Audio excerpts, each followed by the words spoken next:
लिसानी यफ़क़हू क़ौली। फ़ौज़ बिल्लाहि मिनश्शैतानिर्रजीम। बिस्मिल्लाहिर्रहमानिर्रहीम। तमाम तारीफ़ें अल्लाह के लिए हैं जो तमाम आलमों का रब है।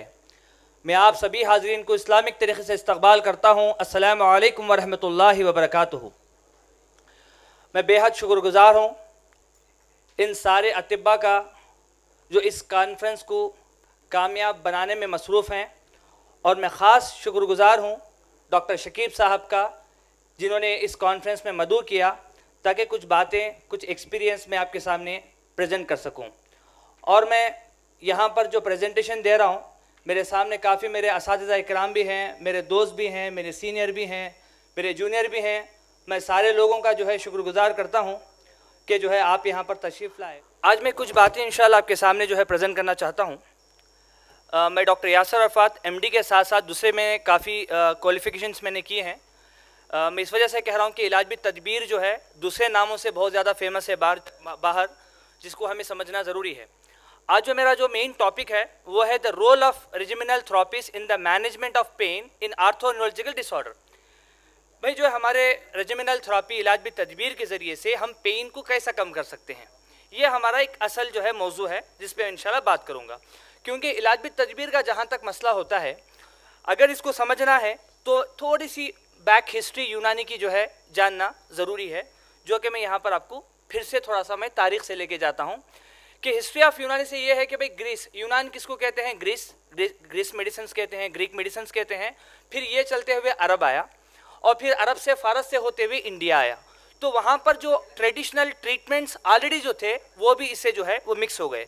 तो ग्रीस मेडिसिन्स, अरेबियन मेडिसिन्स और ऑलरेडी इंडियन मेडिसिन्स जो ऑलरेडी थे, क्योंकि यूनानी सिस्टम ऑफ मेडिसिन्स का असल मकसद ये है कि मुकामी दवाओं से, मुकामी जो हर्ब आपको अवेलेबल हैं उस हर्ब का इलाज आप करें। ह्यूमर्स, जाहिर से बात है, बेसिक 3 चीज़ें हैं जो हमें समझना है, वो अखलात हैं। खून, बलगम, सफरा, सौदा। खून का कलर जाहिर से बात है लाल है, बलगम सफ़ेद, येल्लो बाइल जो है पीला है, येल्लो है, ब्लैक बाइल। एक्चुअली क्या है, एक चीज़ समझना है, कलर थेरेपी एक इलाज है जिसको आप ज़रूर पढ़ें। इसके अंदर कॉन्सेप्ट ये है कि अगर कलर की कमी आपके बॉडी के अंदर आती है तो बीमारी आती है। मिसाल के तौर पर हीमोग्लोबिन की कमी, एनीमिया, तो जाहिर से बात है आप अगर लाल चीज़ें खाएंगे, जैसा अनार वगैरह खाएंगे, तो हीमोग्लोबिन इंक्रीज़ होता। तो एक कलर थेरेपी है। जब मैं ह्यूमर्स को पढ़ता हूँ तो मुझे कलर थेरेपी याद आता है, क्योंकि ह्यूमर्स का मसला यह है कि अगर ये 4 अखलात की गैर एतदाली की वजह से ही बीमारी आती है, कोई भी खिल्त की अप एंड डाउन की वजह से, अगर ये एतदाल पे आते हैं तो फिर जो है सेहत या बीमारी का जो भी दारामदार है। और दूसरा है एलिमेंट्स, जो आग, हवा, पानी, मिट्टी। अब ये 4 एलिमेंट्स के अलग अलग मिजाज हैं जो आपके मालूम है, गर्मो खुश, सर्दो तर, सर्दो खुश, गर्मो तर, जो भी है। ये आपको 3 चीज़ें आपको समझना बेहद ज़रूरी है अगर आपको रेजिमिनल थेरेपी समझना है। एक तो ये है कि अखलात आप समझोगे, सेकेंड आपको एलिमेंट समझना पड़ेगा, और तीसरा आपको समझना पड़ेगा मिजाज। ये 3 चीज़ें जब तक नहीं समझेंगे तब तक आप ना यूनानी को समझ सकते हो, ना बाद में इलाज भी तदबीर को समझ सकते हो। अब जाहिर से बात, ये पूरी कायनात जो बनी है ये आग, हवा, पानी, मिट्टी से बनी है, नंबर 1। दूसरी बात ये है कि इंसान खुद जो बना है आग, हवा, पानी, मिट्टी। जैसे एक हांडी है, हांडी को आपने जो है भाई मिट्टी ले लिया, उसके अंदर पानी मिक्स किया, फिर उसको मतलब उसको आग से गर्म किया, फिर सुखाया। इन्हें 4 चीज़ें ज़रूरत पड़ती हैं एक चीज़ को बनने के लिए। तो इसके अंदर कोई गैर एतदाली आती है तो मर्ज या सेहत जो है पैदा होता है। अब मैं आपको आता हूँ द मोड ऑफ ट्रीटमेंट। यूनानी में तरीक़ा क्या है इलाज करने का? पहला तरीक़ा इलाज बिल ग़िज़ा। ग़िज़ा किसको बोलते हैं? इलाज बिल ग़िज़ा। देखो भाई, ये मत खाओ, इतना खाओ, ये दोनों मिक्स मत करके खाओ, अगर ज़्यादा खा रहे तो इसको कम कर दो, ये वक्त में इसको बोलते कंप्लीट डाइटोथेरेपी बोलते। समझ में आ रहा? ये खुद भी किसका है? हमारा है, यूनानी सिस्टम ऑफ मेडिसिन का है डाइटोथेरेपी। भाई इलाज बिल ग़िज़ा, समझ में आ रहा? नंबर 2 इलाज भी तदबीर।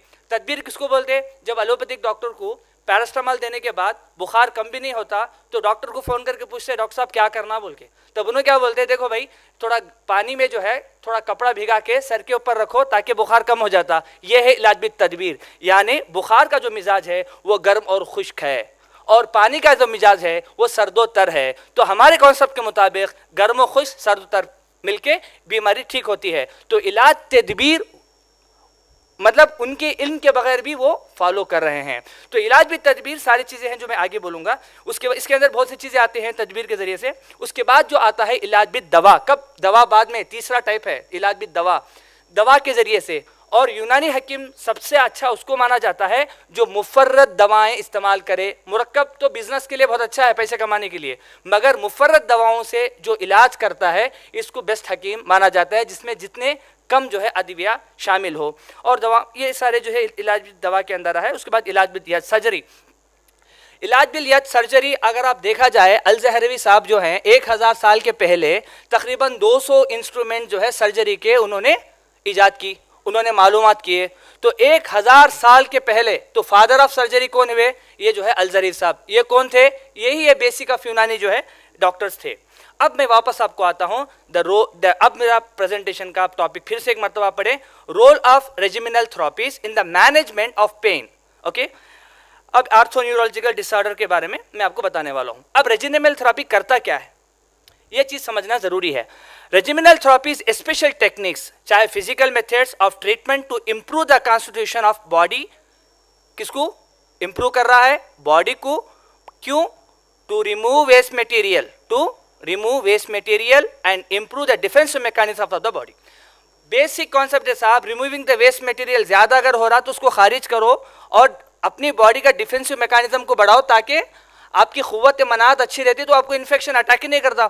छींकते 100 लोग बैठे हुए हैं, 2 लोगों को जो है उसका छींक का जो है इन्फेक्शन का असर होता। क्यों? क्योंकि क़ुव्वत मनावत इसमें कम है, उसमें ज़्यादा है। तो इसको जो है कहते हैं डिटॉक्सिफिकेशन मेथड, यानी जहरीला असर को कम करने का एक तरीका, जिसको मुआलिजाते खुसूसी कहते हैं। नेक्स्ट, इब्न सीना के मुताबिक तकरीबन मोर देन 36 हैं इलाज बिल तदबीर। फसद है, हिजामा है, इदरार बुल है, तारिक है, इसाल है, हमाम है, दलक है, कई है।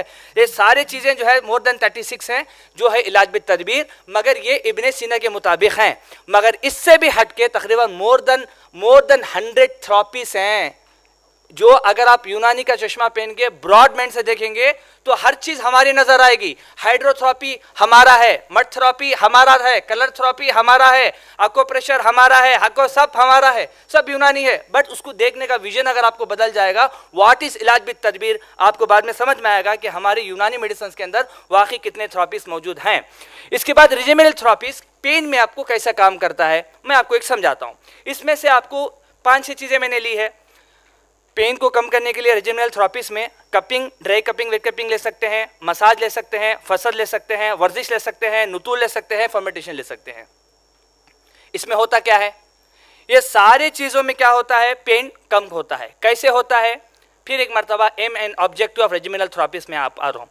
Regimenal therapies are actually the special techniques which improve the defensive mechanism and remove the waste material. हमारे पास क्या है साहब, अखलाते रद्दिया। भाई गंदगी अगर अखलात की है तो इसको क्या करता, वो रिमूव करता। तो अब ये थेरेपीज जो मैंने बताया आपको, जैसा कपिंग है, वो सारी चीजें, अब इस पे पेन के बारे में क्या कॉन्सेप्ट है यूनानी का, वो आपको समझाना चाहता हूं। पेन के बारे में आप देखिए, खून बलगम सफरा सौदा, ओके, ये अखलात है। एक्यूट पेन, जो हाथ जिसको बोलते हैं एक्यूट पेन, वो किसके लिए होता मालूम? सफरा और दम।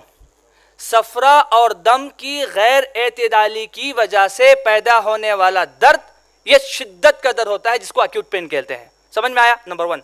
नंबर 2 कहते हैं क्रॉनिक पेन। क्रॉनिक पेन क्या है? यह बलगम और सौदा की गैर एतदाली की वजह से पैदा होने वाला।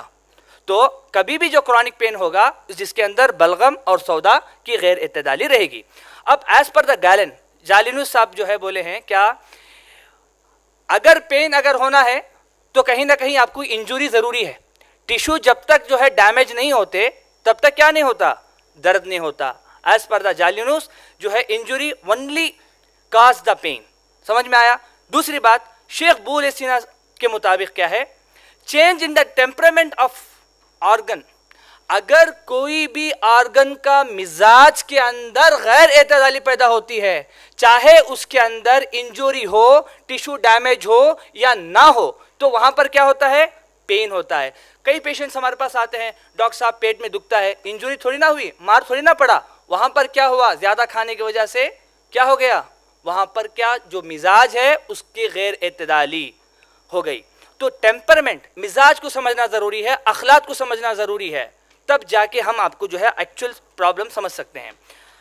अभी मिसाल के तौर पर 3 चीज़ें होती हैं जिसकी वजह से पेन होता है। 3 चीज़ें हैं, जैसे आप माशाल्लाह डॉक्टर साहब चले गए, उनका लेक्चर के अंदर काफ़ी आप सुने होंगे, स्टैग्नेशन की वजह से, ब्लॉकेज की वजह से एन्यूरिज्म होता है या स्ट्रोक होता है। आपको समझ में आ रहा है? ये मैं आपको बता रहा हूँ। कंजेशन, स्टैग्नेशन, ब्लॉकेज, 3 वजह होती है जिसकी वजह से पेन होता है। एक होता है कंजेशन, इम्तला हो जाना, स्टैग्नेशन बहती हुई चीज़ का रुक जाना, ब्लॉकेज सुद्दा पड़ जाना। ये 3 वजह से जो है क्या होता है, पेन होता है, दर्द होता है। दर्द क्या है? एक सिम्टम है। और जब दर्द होगा, सेकेंड जो अमल होता है वहाँ पर रेस्ट्रिक्शन ऑफ मूवमेंट्स की कमी। वहाँ पर क्या होता है, समझो कि किसी को हार्ट अटैक आया तो सब क्या होता है, चेस्ट पेन होता है और वहीं पर वो चल नहीं सकता, भाग नहीं सकता, क्या हो सकता, वहीं पर रुक जाता है, रेस्ट्रिक्शन ऑफ मूवमेंट्स। या किसी को सर्विकल स्पॉन्डिलोसिस है, गर्दन में दर्द है, तो क्या होता, तो उसके बाद रेस्ट्रिक्शन ऑफ मूवमेंट्स बढ़ जाते। फ्रोजन शोल्डर है, पेन के बाद क्या होता, रेस्ट्रिक्शन ऑफ मूवमेंट्स हो जाते। और क्या होता है, वहाँ पर स्टिफनेस आ जाती। समझो कि आपके पास जब पेशेंट आता है, पेन लेके आता है, क्या लेके आता है, दर्द लेके आता है। बट आजकल के जो पेशेंट है विथ एमआरआई आते हैं, है ना, दर्द के साथ में एमआरआई रिपोर्ट भी लेके आते हैं। हकीम साहब फाइनल आप हैं, आपके बाद तो कुछ भी नहीं है। तो अब जाहिर से बात है, एक एग्जाम्पल मैं आपको दे रहा हूँ, एग्जाम्पल समझाने के लिए इसलिए दे रहा हूँ कि आपके पास पेशेंट आया विथ लंबार स्पॉन्डिलोसिस, या कोई भी एमआरआई लेके आपके पास आया, चाहे वो सर्विकल का हो या लंबार हो, उसमें क्या क्या हो सकता बताओ एमआरआई देखने के बाद? एक हो सकता कि भाई डीजनरेशन हो सकता, डिस्क का डीजनरेशन हो सकता, या वहां पर बल्जिंग हो सकती, या वहां पर हेरिनिएशन हो सकता, या वहां पर थिकनिंग डिस्क हो सकता, या डिस्क डीजनरेशन विद ऑस्टियोफाइस फॉर्मेशन हो सकता, या वहां पर फॉर्मेशन मतलब वहां पर फ्रैक्चर हो सकता, कुछ भी हो सकता एमआरआई के अंदर। बट पेशेंट को क्या तकलीफ होती? मिसाल के तौर पर अगर L4 और L5 के अंदर, जो कि कॉमन है, वहां पर 5 में से कोई चीज हो गई, मतलब डिस्क थिकनिंग हो गई, हेरिनिएशन हो गया, बल्ज हो गया, तो वहां पर एक रग है, हड्डियां रगों को नुकसान पहुंचाती है। समझ में आ रहा भाई? प्रॉब्लम आया हड्डियों में। जब हड्डियां कंप्रेस हुई, डिस्क में प्रॉब्लम आया, तो वो किसको कंप्रेस कर रही? वो कंप्रेस कर रहे रगों को। समझ में आ रहा? जब रग कंप्रेस हो रहा, मिसाल के तौर पर शियाटिका को अर्कुनिसा कहते हैं, है ना। अब शियाटिका में क्या होगा, 3 चीजें होंगी वहां पर, यानी 5 चीजों की वजह से, चाहे वो कुछ भी हो, लंबार L4 L5 के अंदर बल्जिंग हो, डिस्क प्रोलैप्स, कुछ भी हो, वहां पर जो मुतासिर होता है, जो रगे हैं जिसको शियाटिका बोलते हैं, वो शियाटिका जो मुतासिर होती है, तो 3 चीजें होती हैं। नंबर 1, वहां पर दर्द होगा। नंबर 2, वहां पर नमनस होगी, वहां पर सुनपन। पेशेंट आके बोलता, डॉक्टर साहब पूरा सुन हो गया, डॉक्टर साहब ऊपर से लेकर नीचे तक बोलता। तो एक तो पेन, दूसरा नमनस, और तीसरा होता है रेस्ट्रिक्शन ऑफ मूवमेंट्स। अच्छा, उसके बाद क्या है कि चलो अब मैं आपको आता हूं कपिंग की तरफ। चलो कपिंग या कोई भी ले लो बाबा, कपिंग ले लो, या आप जो है कुछ भी फर्मेंटेशन ले लो, कुछ भी ले लो, मैं आपको समझाने के लिए कि होता क्या है वहां पर, वो मैं आपको बताता हूं। हाउ रेजिमेंट्स ऑफिस वर्क, मैं आपको आगे बताता हूं। मैं आपको बोला कि जैसे आप कप लगाते हो, या वहां पर फर्मेंटेशन लगाते हो, या कोई भी गर्म तेल लगाते हो, या कुछ भी करते हो, तो वहां का जो है एक तो स्टैग्नेशन अगर रहेगा, तो वहां पर स्टिमुलेशन देने की वजह से वहां का स्टैग्नेशन, जिसको मैं बोला, वो जो रुका हुआ चीज वो निकल सकता है। प्रेशर की वजह से ब्लॉकेज रिलीज, इस्तफराग की वजह से कंजेशन रिलीज। तो पेन क्या होगा, रिलीज होगा, मूवमेंट्स जो है वो इंप्रूव हो जाएंगी, स्टिफनेस चले जाएगी। और अभी मिसाल के तौर पर आप कोई भी उठा लो रेजिमिनल थेरेपी के अंदर, वहां पे आपको इफेक्ट जो होता है वो है मॉर्फिन इफेक्ट कहते हैं। ये मॉर्फिन इफेक्ट क्या है, नेट पे डाल के देखो, आपको और डिटेल से मिल जाएगा। अभी कैसे काम करता है वो सब ठीक है सब, बट कैसे काम करता है, समझो कि आपने कप लगाया, चाहे उसके अंदर आप कप लगा के नेगेटिव प्रेशर दिए, या आप दलक करके जो है पॉजिटिव प्रेशर दिए, वहां पर क्या होता है, जैसे आपने कप लगाए तो वहां पर एक तहरीक पैदा होती है, इसको कहते हैं स्टिमुलेशन, तहरीक पैदा होना। और जहां पर भी तहरीक होती है वहां पर एक मस्कुलर हीट पैदा होता है।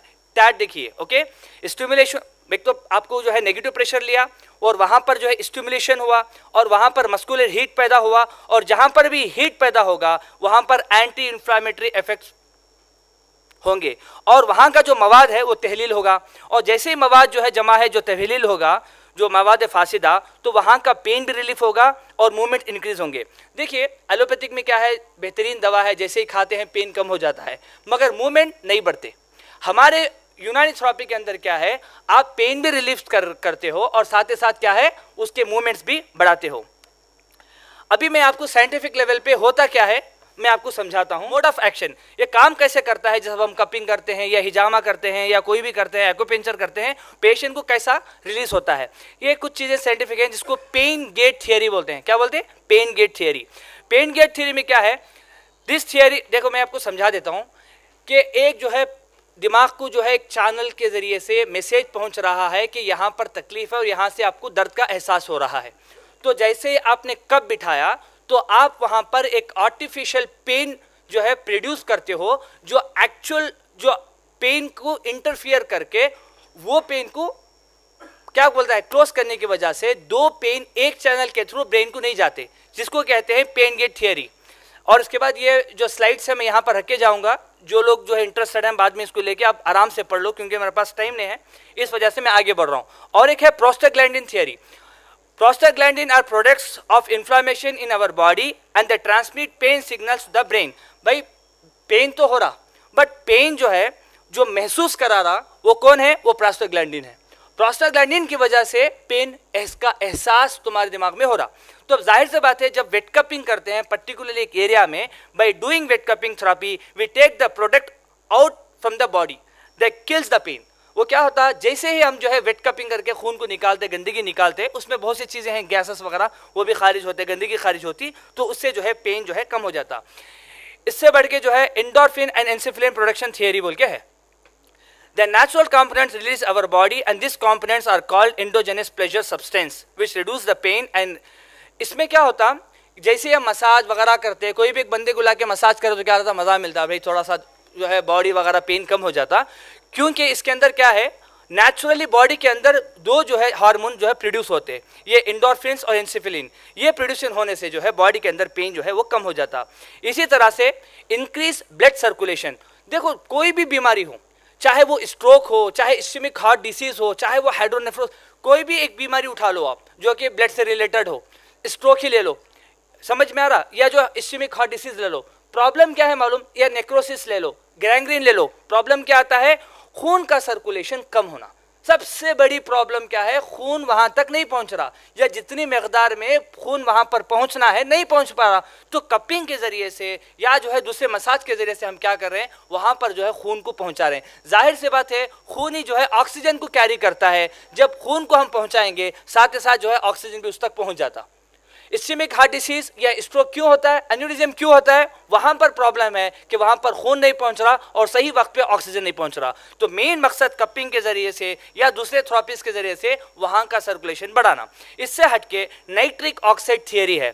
नाइट्रिक ऑक्साइड क्या है, this substance is very important substance release in the body from any trauma and release and also during and after cupping therapy the function of nitric oxide.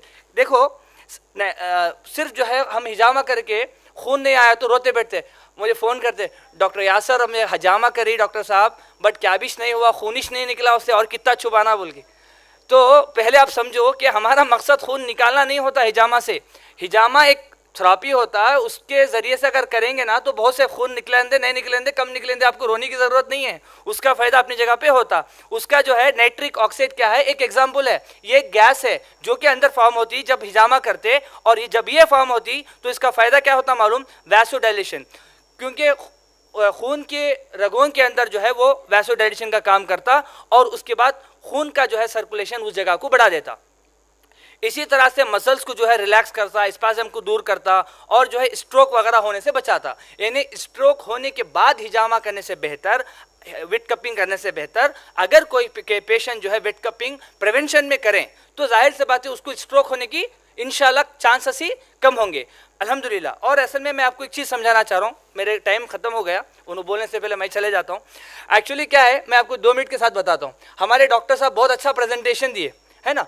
तो असल में देखिए आज से 600-700 साल के पहले अगर आप देखेंगे वो किताबों के अंदर मुखविया आसाब का इलाज है। आज भी जो है निज़ामिया कॉलेज के अंदर पैरालिसिस का अच्छा इलाज होता। हमारे पास यहाँ पर एक सेंटर जो है वो इलाज पे तदबीर का लेके, उनके कई यूनानी के अंदर इलाज पैरालिसिस का, हिमिप्लेजिया का आसानी से इलाज होता नहीं होता, मगर वो टेक्निक्स उनको नहीं मालूम एन्यूरिज्म कैसा होता, मगर फिर भी बेहतरीन दवाएं दिए हैं। तो करने का काम क्या है कि हमारे सिस्टम पे हमें बिलीव रहना, समझ में आ रहा? सिर्फ इंग्लिश में बात करने पे डर जाना नहीं, अरे बाप रे क्या इंग्लिश में आके बात करे, क्या भी नहीं समझ में आया, क्या भी बात करे, क्या की बात करे इंग्लिश में, क्या समझ में आया, क्या भी समझ में नहीं आया, बहुत अच्छा बात करे साहब। तो ये छोड़ के जो है मैं अल्हम्दुलिल्लाह जो है बेहतरीन फसी उर्दू में बात कर सकता हूं, मगर क्योंकि यहाँ पर पूरा हैदराबादी माहौल है तो हैदराबादी में ज्यादा जो है बिरयानी भी अंदर जाती है और दिमाग में मैसेज भी अंदर पहुंचता, तो ये मैं ऐसे अल्फाज इस्तेमाल कर रहा हूँ। तो फाइनली ये है कि इलाज, ऐसे बहुत से थियरीज हैं, तय्यबा थियरी वगैरह वगैरह बहुत सी चीज़ें हैं।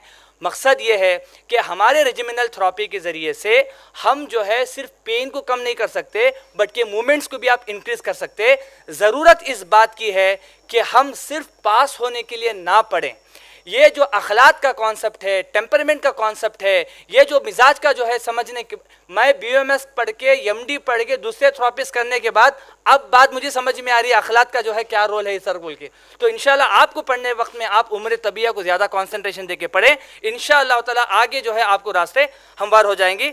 मैं फिर से एक मरतबा सारे लोगों का शुक्रगुजार हूँ जिन्होंने मुझे यहाँ पर मदऊ किया और मुझे मौका दिया यहाँ पर आपके सामने कुछ बातें कहने की। व आखिर दवाअन अल्हम्दुलिल्लाहि रब्बिल आलमीन। Big round of applause. Thank you.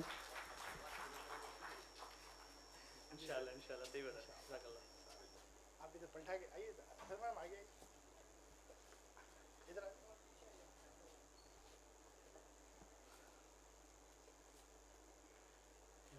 Thank you very much.